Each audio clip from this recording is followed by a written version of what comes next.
Hello, twisted humans. Do you find yourself wanting to know more about the latest murder, conspiracy, cult, or haunting? Then this is the podcast for you. I'm Alecia. And I'm Sierra, and this is Twisted and Uncorked. Okay, welcome to episode 56. It is a serial killer episode. Which I don't know. Bum, bum, bum. Yeah, I was like, I don't know why I was so excited about that, but I mean, they're interesting to talk about. And today we will be talking about Robert Hansen, aka the Butcher Baker, aka Douchebag McGee. So before we get into that, though, do you have a fun fact? I do. This comes again out of my book of strange laws, crazy laws, and it says that unrestrained giggling is forbidden on the streets of Helena, Montana. And I just want to point out that unrestrained giggling is forbidden in my house after 8 p.m. and I have had to yell at my children like 4 times already. So this was on my mind. On point. I'm sensing that they're the part of the reason you're tired. Yes. Jesus. I love this law book of yours. Also, I want to know what restrained giggling looks like. Like, it says unrestrained giggling. What is restrained giggling? I think restrained giggling is like, cover your mouth, be quiet, you know? Unrestrained is if you hear my son go, ah! And it's really annoying. Oh my god, he does have a cackle. It's unrestrained giggling. Now that you've pointed it out, yeah, that's probably what it is. Also, I just moved my mic. I apologize if that made a noise. I apologize for that loud noise that I just did. That's what my laugh sounds like all the time, so the listeners are prepared as it is. Unrestrained giggling happens on this podcast. Yeah, it does. And so does unrestrained spilling, because I swear to God. So when I first started the podcast, I got this sweater given to me as a gift. And my friends were very sweet. It's like the very first logo that I ever agreed to do. And it's white, so every time I wear it, naturally I spill something on it. So all day I was so good. And then as I was doing my makeup, I was like, I would get wine just on myself. I like drooled and it fell out of my mouth. So that's a good look. Yeah, so now I gotta wash it again. And, I mean, the sweater just doesn't want to die or live. I can't decide. Like, Leica has chewed holes in the shoulder because she was burrowing in it one day. I don't know. I don't know what's happening, so. Looks good, though. But friendly reminder to check out our merch store, because we've got some fun new designs. And we want your designs, too. So send those our way. Send us some cute artwork. And you will get entered to win some free merch. Preferably that our rabbits and children can destroy. My fun fact is that turkeys were once worshipped as gods. In 300 BC, Mayan people believed that turkeys were vessels of the gods and honored them with worship. They were once coveted symbols of power and prestige, and domesticated by the richest and most powerful people in the cities. Which, like, I find turkeys, like, humorous. Like, they're just, like, clumsy and loud and, you know, all not that cute. Yeah, so they make me laugh. You know, sometimes I think, like, I've literally taken anthropology and archaeology classes. I know how these theories are founded.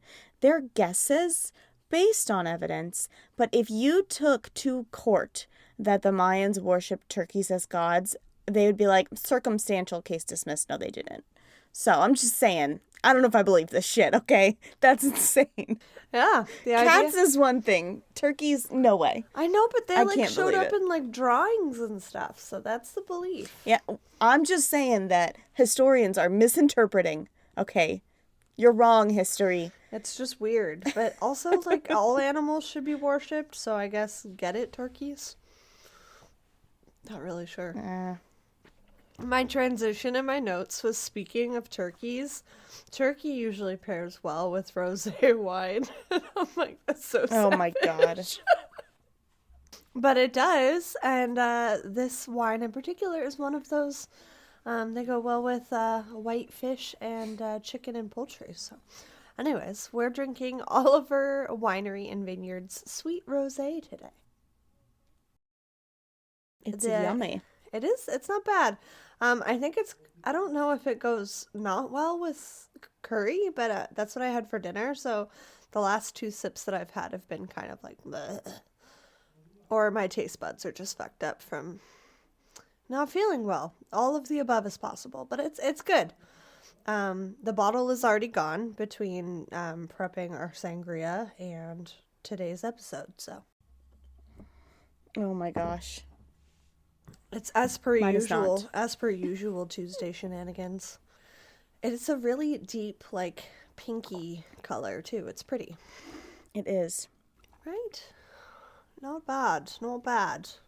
So I read on the website that their wines are lower in ABV, and now I didn't look. Do you have the bottle beside you? I'm just curious. It's 12. Oh, okay. 11, sorry. Okay.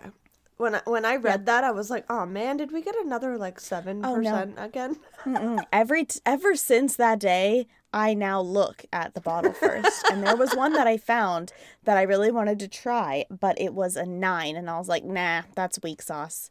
So, Weak sauce? yes. Are you a teenage boy now?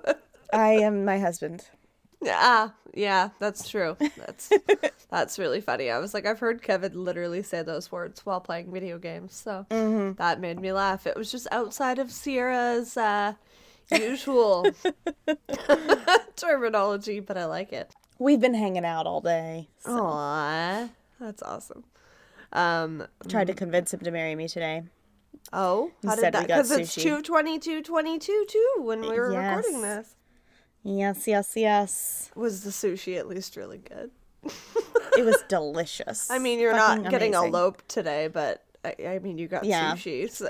Yeah, I was a little disappointed. I can't remember what because his new video game thing came out today, and he was like, "It is so unromantic to get married and then me come home and play my video game all day and you podcast all night." I was like, I guess. Can we at least like go out to eat? But you're wearing them down, so that's what counts. Yeah. Let's end the evening with brutal murder. But before we get to that, this wine, I've never heard of this grape varietal. It's called Catawba. Catawba? I think I'm saying too many. Catawba.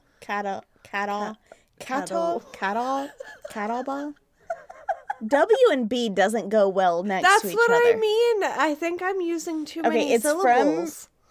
It's from the Midwest, right? Am I right? Yeah. Indiana? Yeah. Okay, so you gotta say it like you're from the Midwest. Wait, I'm doing too southern. Hang on. If our listeners would like to send us a clip. I don't You know what? I think that's as close as we're going to get. If our listeners want to send us a clip of them attempting to say this particular grape varietal, please do, because this is funny as shit. But these grapes give the soft rosé wine a fresh, bright strawberry flavor, and this wine is crisp and light. And per their slogan, refreshingly real wine. No flavors or colorings. That is the name of the area, which was first owned by Native Americans. So let me please watch this video and find out how to say it for real. No, that's okay. I'm glad you Googled it for us. I did not.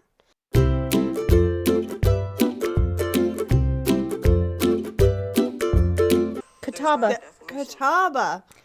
See, Catawba. I was overthinking it. Yeah. So that makes way more sense. And it's way less syllables than we were trying to add. Yes. But this particular wine, it tastes better because it's crafted with intention from only the very best fruit. So that is their standard, I guess. It's really good. And I'd never tried that varietal. So what would you rate it? Okay. I have an issue. You are breaking me. sweet wines are starting to fall down a little. Oh shit. It's good, but it's kind of too sweet. Oh shit. Yeah. As you start to like the other ones, it's... I know. I think maybe 7.5. Yeah, I was thinking 7.5, 8. So before we dive into today's case, we're going to take a quick break to hear from another super cool podcast. This is Alternative Interests. We recently reached out to them on social media after I had actually listened to one of their episodes, and they're pretty great. So go check them out, and we'll be right back. Hey everybody, I'm Crystal. And I am Kat. And this is Alternative Interests. We're a true crime podcast of two absolute fucking novices. But we really, really like researching, and we have two very different research styles. So we got a little bit of the gossip in Kat, and we got a little bit of the legal statutes in me. And you know what? Somehow we make it work. Because we're alternative interests. And we serve you alternative stories. It's like hanging out with two friends that you didn't want to invite over, but they came over anyways. And somehow, like, you don't want us to leave. Because we brought really good snacks. And some really interesting stories. Yeah, that's what it is. Yeah, actually, that is us with you. So, you know, if you want to hang out with us and hear our very different personalities, then come listen to Alternative Interests. It'll be a good time. We promise. Do we? Actually, I make no promises. So, welcome back. And now somebody that you don't want to show any love to. Robert Hansen. Gross. So, Robert Christian Hansen was born in Estherville, Iowa on February 13th, 1939, to parents Edna and Christian. His parents were Danish immigrants, and his father ran a bakery. So, Robert and his father had a difficult relationship. No, his parents were... I don't know if I said that. He and his father had a difficult relationship. Even from a young age, he was very strict towards Robert and would often make him work long hours at the bakery with him. Young Robert really had no mental escape at home or at school. He was painfully shy, afflicted with a stutter and severe acne that left him permanently scarred. As a result, he never really received the attention he wanted from the quote-unquote attractive girls in school. I don't think that's fair to say that's the reason. I get that sometimes a quote-unquote attractive girls can be assholes, but also sometimes guys who want quote-unquote attractive girls to talk to them are just fucking creeps. Many of my boyfriends had acne scars. And I don't know if I was quote-unquote the attractive girl in high school, but I definitely had the biggest boobs. So, acne scars didn't scare me away. Just a casual flex for Sierra. I have acne scars, so there's nothing wrong with it. I agree with that statement, but that's what he attributed to this lack of positive attention. And that's why he is a not great human. Mm-hmm. And blame it on someone else. Perfect segue. This is undoubtedly a contributing factor in his hatred towards women and fantasies of cruel revenge. And as we know, fantasies can only satisfy for so long, and as we'll see later on with Robert, that was just that way. Throughout childhood and adolescence, he was described as being quiet, kind of a loner, and he had few friends, and the ones that he did have were more concerned with going on dates and hanging out with girls at this point. So that kind of left Robert as the odd man out. He started to practice both hunting and archery, and often found refuge in these pastimes. He enjoyed the hunt. He enjoyed wounding the animal and then eventually killing it.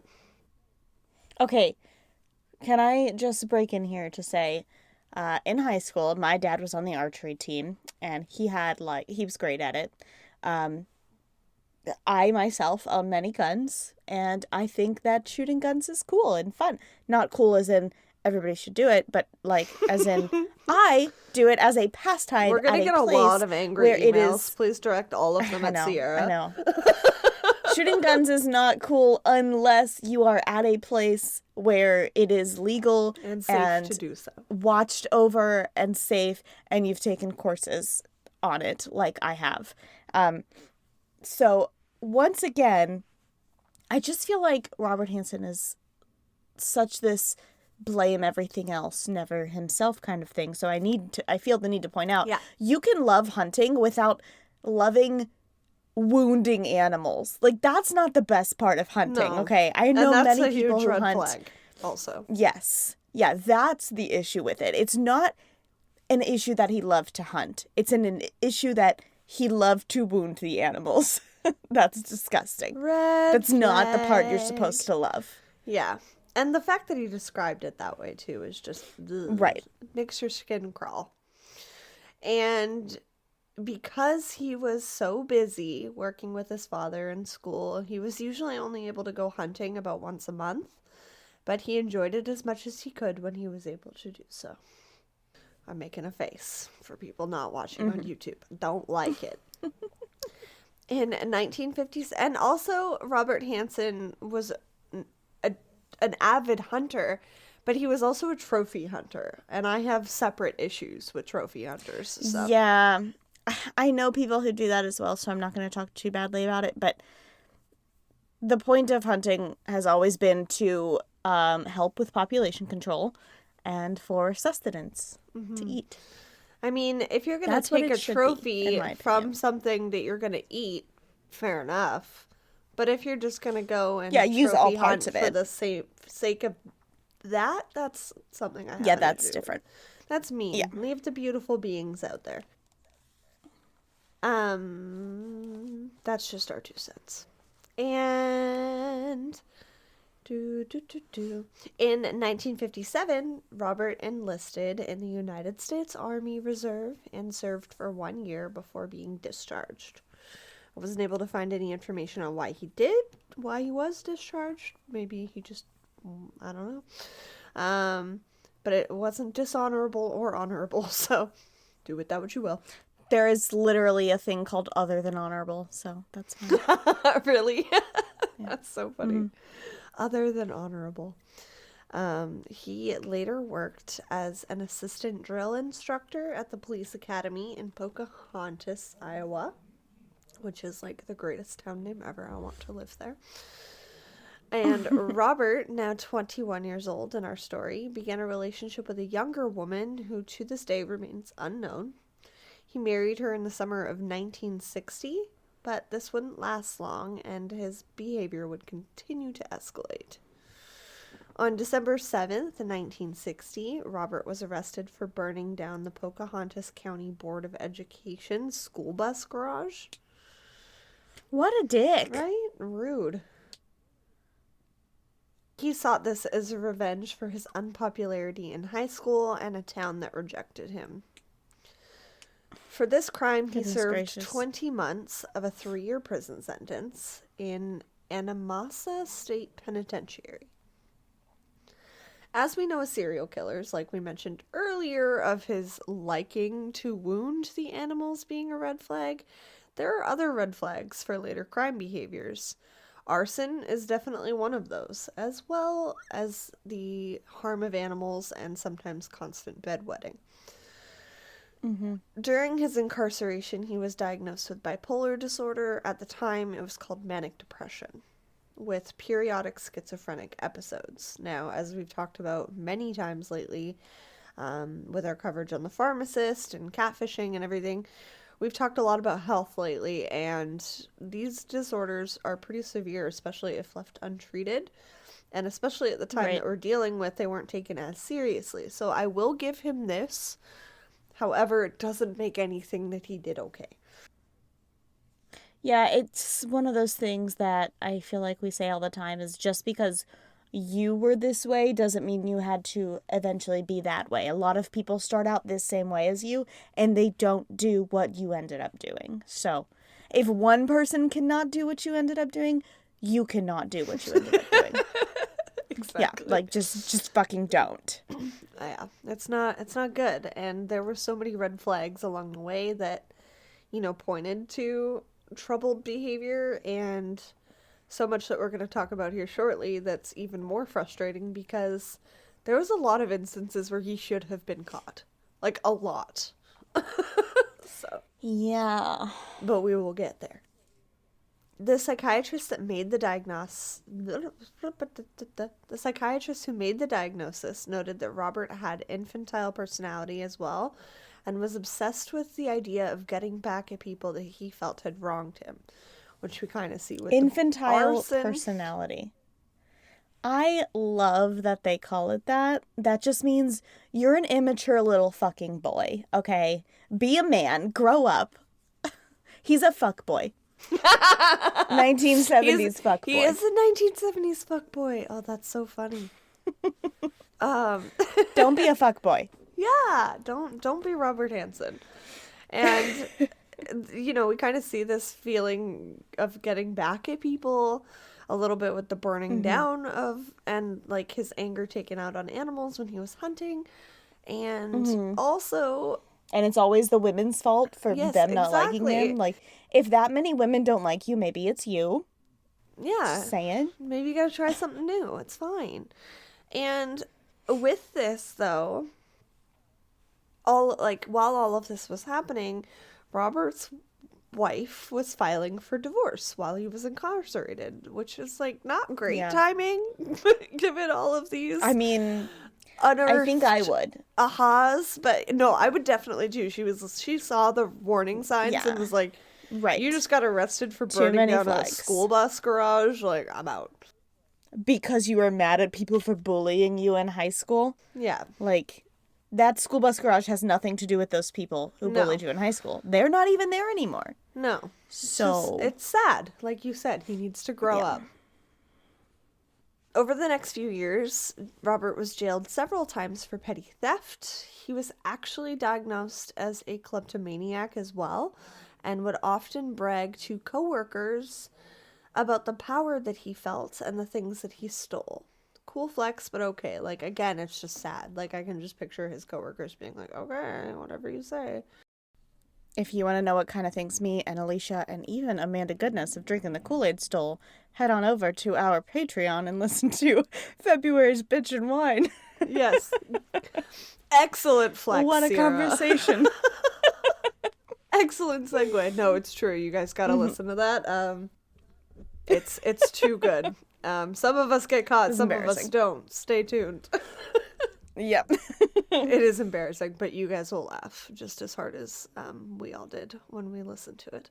Twisted and Uncorked will be right back. If you prefer not to listen to ad breaks, head on over to patreon.com/twistedanduncorked for more information on receiving ad-free episodes. In 1967, he decided to leave the life of crime behind him, very temporarily, and he moved to Anchorage, Alaska with his now second wife, whom he married in 1963, and they had 2 kids together. Did he actually decide, or did he lie? I think, well, it was temporary, whatever the decision was. Yeah. I think he's a fucking liar. Yeah. I don't think he ever actually stopped. I think he just was very sneaky for a little bit there. He had to cool the jets a little bit and trick his new wife into thinking he was a good family man. In Anchorage, he was well liked by his neighbors and set several local hunting records in very little time of living there. During this time in history, many men had moved to Alaska for work and would frequent the seedier parts of downtown to go to strip clubs and trashy bars for companionship, Mm-hmm. Because there were so many... red light district. Yeah, exactly. Every city has one. Because there were so many men in town, women made great money working at these establishments, and many of the women that lived in Anchorage moonlighted as dancers and sex workers to make ends meet, if that wasn't their only means of income. During this time as well, Alaska was known as being a city of strangers. Because people would move often. Either moving there Sounds for like quick work. right here, right now. Yeah. I guess, yeah, that's kind of I true, don't know actually. anybody anymore. Are you in a city of strangers, Sierra? Please stay safe, okay? Don't go missing. Please. And people either moved for work or moved away for, new horizons when they were done. In December of 1971, Robert was arrested twice. First for abducting and attempting to rape a young secretary at gunpoint. Jesus, fuck. Yeah. He's escalated very quickly. Yeah. This So woman... much for giving up crime. Yeah, exactly, right? Liar. It lasted all of possibly 4 years. And then he was like, actually, I'm gonna vamp this up real quick. Yeah. I got to make up for the 4 years that I left behind. He was... The woman that he attempted to assault was actually a customer of his at the bakery that he would later start. Robert followed her home like a creep and asked her on a date. She was obviously a little put off by this and declined, not to mention that he was a known married man in town. In the moment, he seemed to take this rejection fine, but a week later was when he attempted to abduct her at gunpoint. So Because didn't he's a handle the fuckboy. rejection so well. Yeah. Not long after this incident, he attempted to rape an unidentified sex worker. He pleaded no contest to assault with a deadly weapon for both offenses, and the rape charge in particular was dropped as a plea bargain later on, so... Oh my goodness. Robert was sentenced to 5 years in prison for these two crimes, and after serving 6 months of the sentence, he was placed on a work release program and released to a halfway house. There were so many clear signs of escalation, like I've said, and now he's jumped to just full-blown rape and assault. But, Yeah. and people seriously need to stop letting him out of prison early. This is almost the third time he's know. being let out early. Like, come on. His behavior can't be that Oh, good. He's a white man. Oh, yes, true. True enough. It's definitely a contributing factor. On December 25th, 1971, the body of 17-year-old Celia Van Zanten was found in McHugh Creek State Park. Her hands were tied behind her back with speaker wires, and she had multiple slash marks across of her chest. However, the slash marks on her chest were not the cause of death. Her cause of death was later found to be freezing. And it seemed like she was trying to hide from her assailant on a cold Alaskan night. Oh no. Yeah. It's not... She almost made it. I know, that's the... I know, it's like, why couldn't this have been Hawaii? Like, God. Cold. It's not proven that Robert was responsible for this disappearance and murder, as he never admitted to it. However, it fits his particular MO, and Sierra will get into more of why investigators believe that it's him in part 2. Yes. In 1973, a young school teacher reported her interaction with Robert Hansen. She was moonlighting as an exotic dancer, and he had offered her a ride home after attending the bar that evening, and she was off for the night. When she got in his car, he handcuffed her. Because she is super smart, she immediately tried to humanize herself and managed to convince him to let her go. He told her when he dropped her off that he wished that they had met under different circumstances. Ugh, I'm gonna throw up. And she's probably like, I wish we never met at all, but that's total aside. She's like, the different circumstances I wish is that I was an undercover police officer and I had a gun when you attacked me. Exactly. That's what I wish. You creep. Yeah. So thankfully she was able to do that. And when she wanted to testify against him through a mediator because she was worried about losing her job as a teacher if the school board... Wow. Hold on. If the school board found out that she was also working as an exotic dancer, which probably would have been what Right. happened, which is horrible. Yeah. And it's like, they don't It pay teachers is. enough today. I can't imagine what they were making in the 1970s. Ugh. Right. She was told that she couldn't testify that way, and because of that, the charges were eventually dropped. Which is really sad, because obviously her day job was more important to her, but also a situation in which he should have been stopped. Ugh. Right. What is the law enforcement? In 1976, he pleaded guilty to larceny after he was caught stealing a chainsaw from an Anchorage Fred Meyer store. He told police that he was stealing it to give to his father-in-law for Christmas. Now, remember, he was a big klepto, and he could afford it, given the fact that, you know, he had his own business established in Anchorage.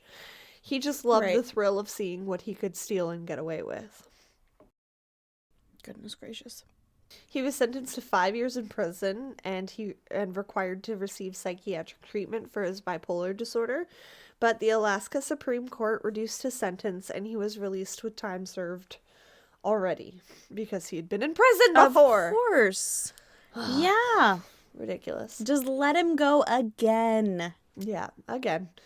And this is the kicker too. Once he staged a robbery in his own home and used the insurance money that his family got to open the bakery that he was working at in Alaska. You know, kind of being a family man, setting roots So his for whole his family. fucking life Yeah. is a fraud. Yeah, exactly. Which is like nice. See, kids, if you work hard, one day you could own your own family business, just like my father before me. Or you could do what I did and steal because it's way easier. Like, Right. great, sir. As mentioned before, he and his family were well liked in the community, and no one would ever really suspect anything ominous from Robert Hansen, the family man. This pillar of the community. But as we always say, pillar to killer is more common than you think. In fact, it happens every time we cover a serial killer. Robert didn't have the same superficial charm, though, that other serial killers had that we've discussed to evade capture for so long. However, he did play the part of hard-working family man very well. He was Bob the baker. Everyone loved his stuff, and cops would frequent his bakery as well. He was unassuming and trustworthy to them. Which, like how, when he's been busted for all of these petty crimes since living in Anchorage? But okay.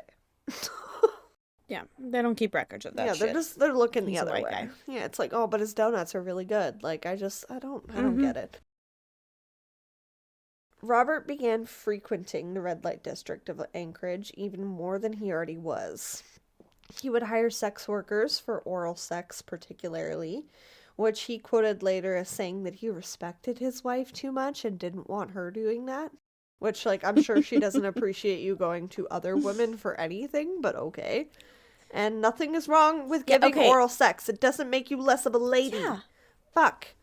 No, it does not. Not even a little bit. Rude ass. Like, you respect her too much? What the fuck does that even mean? Yeah, rude. He would bring them back to the family's hunting cabin, torture and rape them, and then let them go. Many of these women were in this line of work. So you respected her too much to kill her. Yeah, exactly. Different. Yeah, that's a very different statement. Many of these women were in this line of work for a reason, though, and because he paid relatively well for their services, they usually kept their mouths shut. They did the work and they left. He would later be quoted as saying, "You can't rape a prostitute," right? Ugh. Just like, yes, you can. Consent is consent, no matter what you do for work. He's disgusting. He is disgusting. It's believed that he did this to about 30 women or so, all the while slowly building his own MO. Robert is believed to have begun killing women around 1972. He would keep the women at his cabin before flying them out to a secluded area and hunting them as if they were wild game before shooting or stabbing them. Oh my god. He would either bury them in a shallow grave afterwards or leave them where they were for animals to take care of. Because Alaska. Now he... And this is why, like I said in the last episode, you have a high chance of becoming a victim of a serial killer in Alaska. It is just nothing You there. did say that. I mean, say that. I've been to Alaska. It's fucking stunning. Like, I loved it while I was there. However, I don't think I could live there. I had too many run-ins with bears in the short time I was there. So... Oh my god. Tara lives there. Yeah. Hi, Tara. From Goodness our pal from gracious. 3 Spook Girls. Yeah, it's crazy. It's beautiful, though. It is really beautiful. He was unassuming to the blue-collar part of town, and he was also kind of that way to the women that worked the streets in Anchorage. They all described him as kind of a dork, harmless at first. But the rape fantasies that he would have them play out were getting more and more intense and scary, and when they would report them to police, they didn't care because of what they did for a living. It was falling on deaf ears. They also liked Robert, so they were like, yeah, like... On July 21st, 1980, a body was found by construction workers near Eklutna Road. The body, dubbed Eklutna Annie, because she's actually never been identified, which is really sad. Yeah.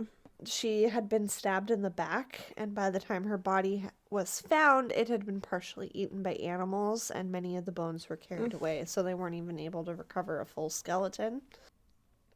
Now, we know for sure that Robert was responsible for this particular victim because he later admitted to it.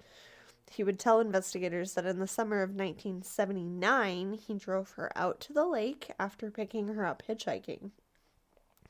His truck got stuck in the snow, or so he said, and she had gotten a little bit of a weird feeling from him, so got out and ran. He went after her and stabbed her to death. Later that same month, in 1980, in July, the body of Joanna Messina was discovered in a gravel pit near Stewart. Her body had actually partially been eaten by a black bear, which made determining the cause of death really difficult, because she was found sooner than when she had gone missing, so hers wasn't fully skeletonized, but black bears are endangered in Alaska, so they kind of really didn't have a choice, which is really shitty. But yeah, I made the cause of death difficult to determine. The bodies turning up were going from almost normal because Alaska to alarming at this rate for investigators. August 13th, 1982, 2 off-duty police officers were hunting moose about 20 miles from Anchorage when they came across... Don't whisper in each other's ear. It's illegal. I love these laws, seriously. That was like 2 episodes ago for any of you weirdos that are listening backwards. Sorry. No, it's good. It's good. We need the comic relief. Also, like why is that a fucking law? Like, it should be illegal to whisper in anyone's ear when they're holding a gun, okay? Don't do that, guys. Safety first, okay? But especially not when they come across partial human remains. These 2 off-duty cops left the remains undisturbed, and because it was getting dark, they brought in a forensics team the next day to show them where it was. 223 caliber shell casings were buried nearby, and dental records later identified this woman as 23-year-old Shari Maro. She was an exotic dancer who had been reported missing a year prior by her boyfriend. The clothing found at the scene also matched what he reported she had been wearing the night she went missing, the exception of a gold arrowhead necklace that she was never without. And keep that little piece of info in your back pocket, Twisted Humans, because that is where we are going to end part 1. How sad. Fuck, man. Yeah, Sierra will pick back up on this bummer next week. So, Sierra, before we close out this crazy episode, what day is it today? Well, today is March 8th. March 1st. Yep. No, we did No, March 1st. you're right. already. You're That right. was We're mine. ahead. You're ahead. I'm sorry. I got confused. Today is March 8th, and it is International Women's Day. Hell yeah, it is. So try challenging yourself, just like kind of like what we did last month for February. Challenge yourself to purchase from women-owned companies today, and go check out that podcast that we recommended because those were some Those awesome are two women. women. Yeah. Hell yeah. Yeah. Love it. And yeah, we'll see you guys next week for part 2 of our Robert Hansen coverage. In the meantime, I have no words for this. Just stay out of the Alaskan wilderness. That's my advice for this week. My advice is pay attention to the red flags. Be nice to everybody. Don't marry someone who has not only been Multiple convicted felonies. of arson, but also been convicted of, what was the other one? Has admitted to wanting to hurt animals. Yeah. That's 2 of the McDonald triad, okay? Yeah. Just red Steer flag clear. city. Don't Steer go there. clear. Yeah. Steer clear of red Six Flags. 6 red flags? I don't know. No, Whatever. I love it. Don't I'm go leaving there. it at that. We'll see you guys next week. And in the meantime, keep it twisted. I love it. Thank you for listening to Twisted and Uncorked Podcast. Remember to leave a 5-star rating and review wherever you are listening now. It really is the best way to spread the word. You can also check out all of our sources and materials, as well as photos for the episode, on our website at twistedanduncorked.com. And you can follow us on social media at Twisted and Uncorked or Twisted_pod on Twitter. Thank you so much for all of your love and support, and we will see you next Tuesday for a brand new episode. Cheers!